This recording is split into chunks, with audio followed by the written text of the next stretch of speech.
Do you still? No. No, she doesn't care. I stopped looking once it was like, okay. So there was the Mykonos photo. But we were separated at the time, by the way, that I was seeing these things. But there was a Mykonos photo. There was an Aspen photo. As painful as I would imagine that it would be, does it also further let you emotionally separate from him and make you angry in the right way? I don't feel angry. When I see those photos, it was very jarring at first because to me, in my mind, like, that's my husband of all these years. How weird to see him with another woman at all. But angry, no. Sad, no. Devastated, no. I don't even think jealous. Honestly, no, I wasn't jealous at all. What emotion does it bring up? I just feel like I'm looking at somebody else, honestly. I know. Did he say anything about the photo or to you or anything? He apologized. And he felt horrible. And, you know, he got tongue lashing from the 4 other Kyles. Here's the thing. I want to be, I mean, I'm not gonna be like him out there, you know, skiing on the slopes with people and whatever, but like, I want to move on in that aspect too, and I will be very soon. Good. Good. Really? Yeah. Okay. In the first episode, Kyle, you said that you had never before questioned your sexuality.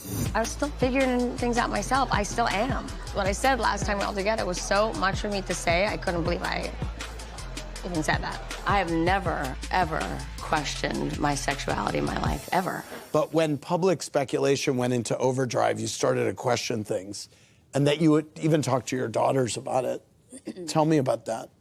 I mean, I've been with my husband 30 years. My sister, Kathy, trying not to laugh over here, by the way.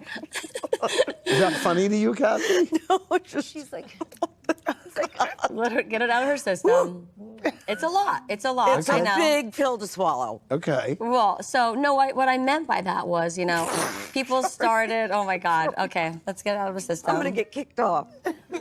I don't think so. You can't get kicked off for laughing. When people, and I know that the illusion was that, you know, all this stuff was going on, there was photos, but, you know, when the chatter first started happening before the music video and all that, that would never have crossed my mind.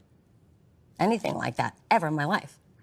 I have a very specific type, you know, and I started thinking, am I not seeing that I actually, you know, is this like a crush? I don't know. You're sounding like me. I don't understand what you're saying. You know, you know. Well, this is a hard thing to say, and with you over there laughing, and we're not making things easier. Okay. So it did make me think, well, what is going on here? You know, maybe I'm not seeing something. And then later, you know, when the press was talking about it so much and so relentless, you know, it had gotten to that point where it was something that I needed to address with my daughters. And I wasn't quite sure myself, to be honest. That's not something you just wake up one day and go, oh, you know, it was a strange feeling. So honestly, it was just a really proud moment for me as a mom, how my daughters reacted. They supported you. Oh my gosh, like beyond. And it was a really very uncomfortable, hard conversation to have. Yeah. You know, I wanted them to be always proud of me, and I didn't want to embarrass them.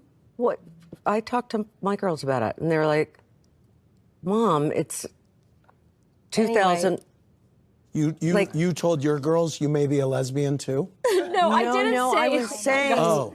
like, when they had the discussion with the cousins and everything, and they looked at me like I was crazy, like, Who cares? who cares? Yeah. Kids Anyway, so I went... Just to make you feel better. Well, I don't... Thank you. Thank you. Did I do the wrong thing? Happy to know that Paris and Nikki are accepting of No, but this is Even what... Nick was No, like... I know. Just let me talk to this only, Yes. please. I'm sorry. Okay. I love you, but I need you to only let me speak to this. I'm sorry. I'm trying to help you. Yeah, No, but I don't want any help with this. Okay. Okay. Yeah, so it was a hard thing to talk about, like, and they were... all of them were very supportive, but Portia stood up, and she came over and she put her arms around me and she said, I love you, and there's nothing you could say that would make us not love you. That's what my dad said to me when Is I it? came out to him, actually. Well, I didn't say I'm coming. I'm saying I know, have but questions. no, I understand. I understand, but I'm saying it's a similar conversation. But it was the greatest thing you could ever imagine say a to someone. 16-year-old responding that way. It was like, So it gave me the freedom to say, okay, I can do what I want and be who I want, what makes me happy, regardless of where I go and, you know, and where I end up and who I end up being with.